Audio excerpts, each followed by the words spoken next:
여러분 안녕하십니까, 강실업 변호사입니다. 지금 권영세와 권성동이 어떻게 결과가 나오든 판결에 승복하겠다는 또 메시지를 일찍 냈는데요. 아니, 이재명은 안 내는데 왜 그렇게 우리는 먼저 서둘러서 그러는 겁니까? 아니, 이재명은 그러면 왜 어떻게 결과가 나오든 판결에 승복하겠다는 메시지를 안 내고 우리는 냅니까? 이렇게 얘기하면 권영세와 권성동이 뭔가 알고서 우리가 이길 것 같으니까 그런 거 아니냐, 저는 그렇게 생각하지 않습니다. 권영세와 권성동이 뭘 알겠습니까? 솔직히 얘기해서 뭐 안다는 거는 전부 다 내피셜이라고 보면 되는 거고요. 아직 모릅니다. 물론 지금 기각이 가능하지 않겠냐는 썰이에요. 그리고 예측이에요. 그건 몰라요.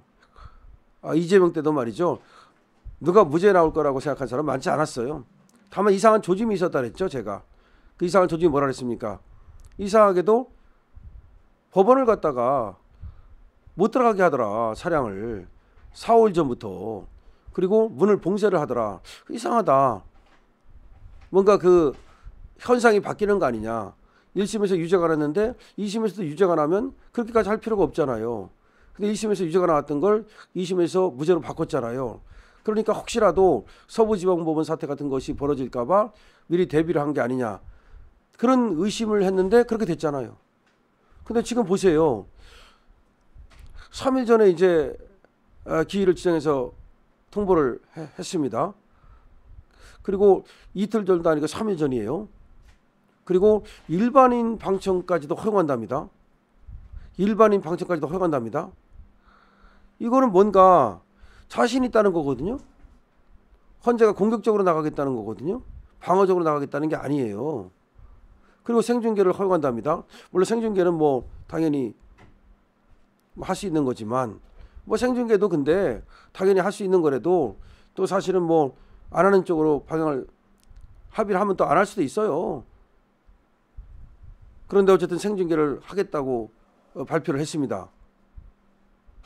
그리고 또 지금 일반인 방청까지도, 뭐 생중계도 생중계지만 일반인 방청 허용한다는 것도 조금 이례적이라고 보거든요. 그럼 이런 조짐이 어떤 조짐이냐를 우리가 해석해 봐야 돼요. 지금 박찬대는 이렇게 얘기했습니다. 전략적으로 판단해서 국민 마음에 부합하는 결정을 할 것이다. 근데 얘들은 승복 얘기는 안 해요. 우리는 권영세와 권성동이 냅다 승복하겠다고, 어떤 결정이라도 승복하겠다고. 원래 권영세와 권성동은 뭐 우리 편 아니라고 우리가 알고 있지만 자기들은 조기 대선을 생각했던 애들이거든요. 아마 지금도 그럴 거예요. 그런데 이게 무슨 의미인지를 우리가 정말로 한번 생각해 봐야 되는데, 지금 쌍탄에 가다겠다고 그러고 마흔역 임명 촉구하고 그랬던 건, 이건 이제 닥쳤던 게 지붕 쳐다보게 됐어요. 마흔역 임명 이제 물론 뭐 나중에 하고 안 하고는 이제 나중에 정하겠지만, 일단은 마흔역 임명에서 뭐 지들이 덕볼 건 없으니까 이거는 일단은 뭐 이거 안 하면은 쌍탄에 가겠다. 쌍탄에가 물 건너갔다고 봐야죠. 또 뭐 한덕수 권한대행한테 뭐라고 말했습니까?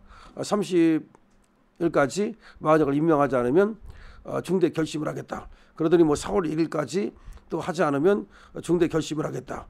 그래서 윤석열 대통령 이 복귀 이거 막으려고 어떻게든지 파면시키려고 별짓을 다 하는구나, 이런 생각을 했는데, 지금 쌍탄핵은 이제 물 건너간 거죠.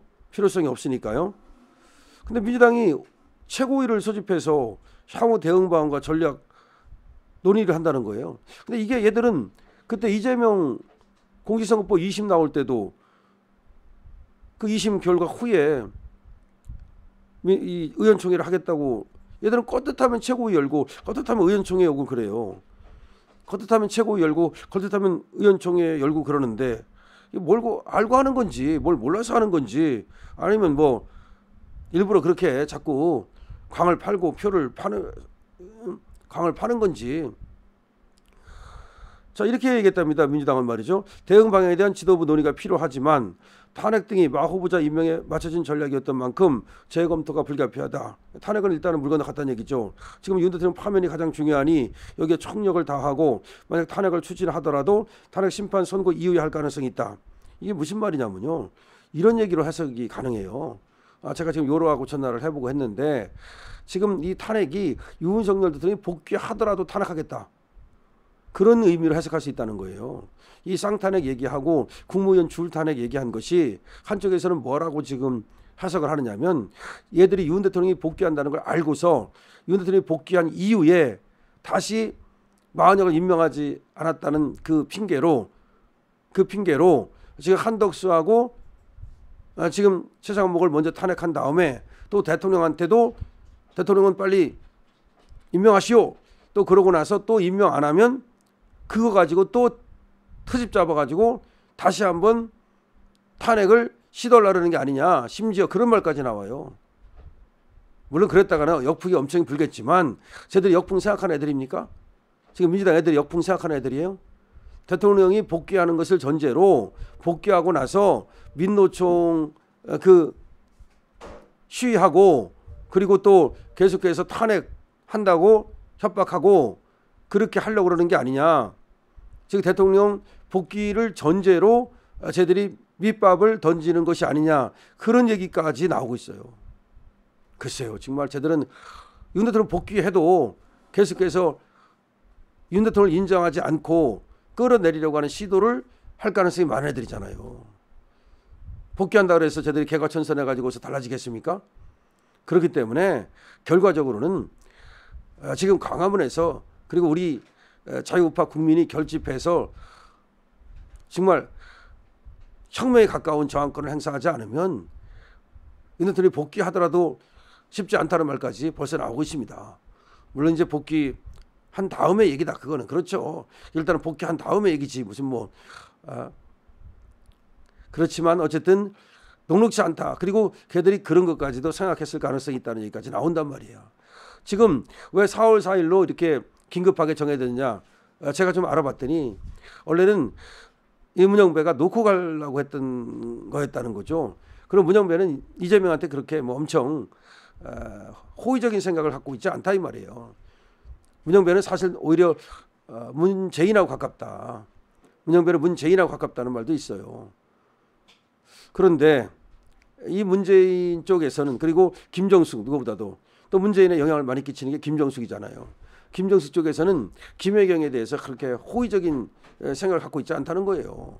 왜냐하면 이재명이가 문준영이를 얘기한 적이 있거든요. 문재인의 그 아들 거기에 뭐 비리 이런 비슷한 얘기를 과거에 한 적이 있고 또 김혜경 씨도 또 문재인에 대해서 뭐 그렇게 김정숙에 대해서 호의적인 얘기를 별로 안 했죠. 그 전에. 그래서 지금 한간의 얘기는 김정숙과 김혜경은 물과 기름이다. 그래서 사실은 김정숙은 이재명이 대통령이 되는 것을 별로 원치 않는다는 말까지 있어요. 물론 썰입니다 이것도. 근데 저는 가능성이 있다고 생각해요. 그래서 오히려 김정숙 입장에서는 윤 대통령이 복귀하는 것을 원하지 않겠느냐. 뭐 그런 얘기까지 있어요. 그래서 문영배도 자꾸 자기의 요구 들어오면서 자기가 어쨌든 책임자잖아요. 헌재 소장 권한 대행이잖아요. 그러면서 이 기일을 자꾸 미뤘다가 독박 쓸까 봐 기일을 정했다. 원래 그 선고 기일은 재판장이 정하거든요. 아무리 다른 사람이 어쩌고저쩌고 해도 재판장이 안 정하고 뒤로 미루고 그러면 방법이 없어요. 선고 기일이라든지 선고 기일 정하고 나서 통보하는 거라든지 이런 것들은 재판장이 주도하는 겁니다. 그런데 사실은 문영배가 부담이 되니까 재판 기일을 자꾸 미룰 생각이 있었고 경우에 따라서 놓고 갈 생각도 있었는데 지금 줄탄핵 얘기 나오고 뭐 서로 고소고발 난타전 벌어지고 그야말로 난리가 생겼잖아요. 또 만약에 정말 국무총리를 탄핵시켜 보세요. 이 나라가 어떻게 되겠습니까? 저번에도 말이죠. 그 최상목을 탄핵한다고 그러니까 한덕수 선고를 바로 그날 지정했잖아요. 그러니까 최상목을 탄핵한다고 발표한 순간 한덕수 선고를 발표해버린 거예요. 그날 오후에. 그러니까 이번에도 줄 탄핵한다 그러니까 윤석열 대통령 선고를 바로 발표해버렸다. 그래서 문영배가 사실은 민주당에 빡쳤다 오히려. 그런 얘기까지 있어요. 그래서 심지어 4대4가 된다면 김영두도 김영두지만 혹시 문영배도 이쪽으로 오는 게 아니냐. 그런 희망 섞인 얘기까지 있습니다. 그래서 한쪽에서는 그런 얘기까지 해요. 이게 저번처럼 정계선 빼놓고 혹시 이쪽으로 다 오는 게 아니냐. 그런 어떤 희로 가까운 얘기도 있어요. 저는 어쨌든 뭐가 됐든 간에 4대4 이상만 됐으면 참 좋겠어요. 4대4로 이기든지 우리가 5대3으로 이기든지 7대1로 이기든지 4대4로 이기면 저희들이 무슨 할 말이 없거든요. 근데 5대3으로 이기면 또 마흔형만 있었어 봐라. 6대3이다. 이런 식으로 또 땡깡을 부릴 가능성이 있기 때문에 이번에 4대4 이상으로 이겼으면 좋겠다는 생각이 드는데 지금 여기에 대해서 왜 이렇게 바로 기회를 잡았느냐. 문영배의 변심이다는 얘기까지 나오고 있는데요. 하여튼 정말 잘 되기를 기도하는 마음입니다. 여러분 댓글 많이 달아주십시오. 강신업 TV입니다.